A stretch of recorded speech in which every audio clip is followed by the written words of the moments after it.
Здравейте, днес ще покажа как да направите едно малко портмоненце или да се каже някакво писъмце с две части.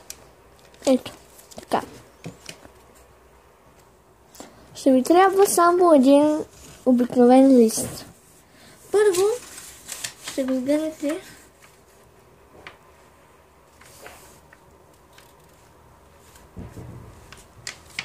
и така.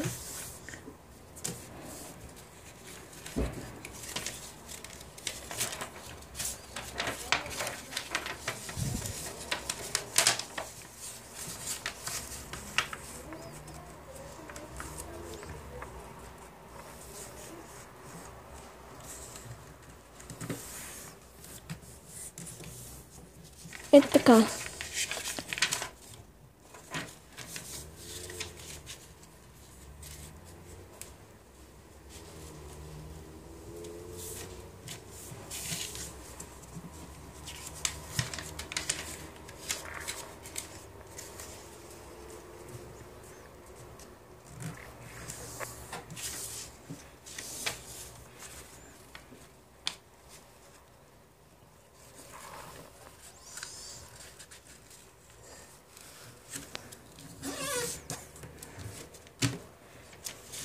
Така.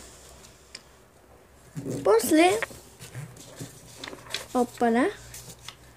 после може горе-долу на 1 сантиметър, ето така, на 1 сантиметър да пригънете от двете страни.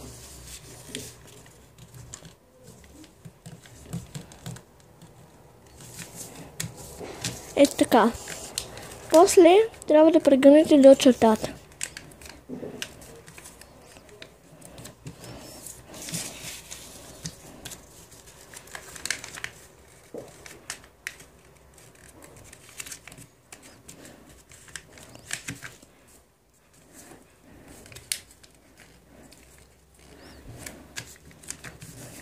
Ето така. После обръщаме и трябва да направим ето така до чертата. Ето и чертата. И прегъваме ето така. После и двете страни. После виждате как има една сгъвка. Прегъваме на нея. Ето така. Може да си го нагласите, за да може да стане правилно и да стане красиво. Ето така. После, няма значение от коя страна, да изкарате, ето, примерно е така, изкарвате и ето го. После, за украса, може да направите едно сърце. Ето така. И това от мен ще очаквам добри неща да видя отдолу. Затова, чао, goodbye!